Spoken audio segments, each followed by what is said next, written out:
Good evening అందరికీ. Good news అండి. ముఖ్యంగా హిందూస్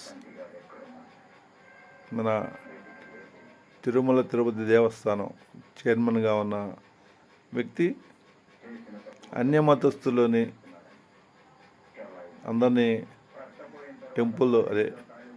దేవస్థానం నుంచి పంపిస్తున్నారు.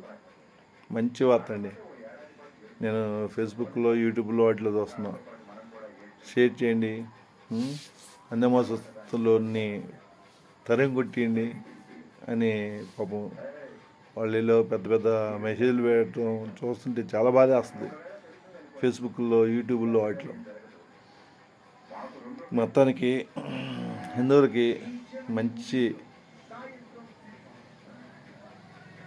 హిందువుల గురించి మంచి నిర్ణయం తీసుకున్నాడు చైర్మన్ గారు.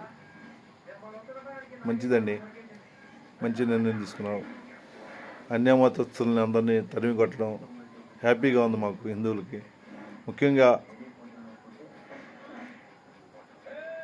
మన హిందువులు ఫేస్బుక్లో, యూట్యూబ్లో, వాట్సాప్లో వాటిలన్నింటిలో చూస్తున్నామండి. షేర్ చేయటం, అందరు సపోర్ట్ చేయండి. అట్లానే గుడ్ న్యూస్ హిందువులారా, గుడ్ న్యూస్. ఓకేనా? అట్లానే ఈ క్రిస్టియన్స్ ఊళ్ళల్లోకి వచ్చి మత ప్రచారం కూడా ఎక్కువైపోయిందండి. నిన్న మా ఊళ్ళో ఇంటింటికి వచ్చి పాంప్లెట్ ఇవ్వడం అవసరమా? నేను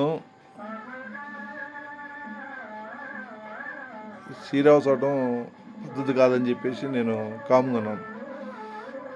అది వాళ్ళు తెలుసుకోవాలి. ఎవరి మతం వాళ్ళకి ఎక్కువండి.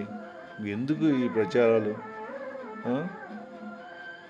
ఏందో వాళ్ళు ఎప్పుడు తెలుసుకుంటారో అది ఆ దేవుడికి తెలియాలి. ఓకేనండి, మంచి వార్త కదా. ఓకే.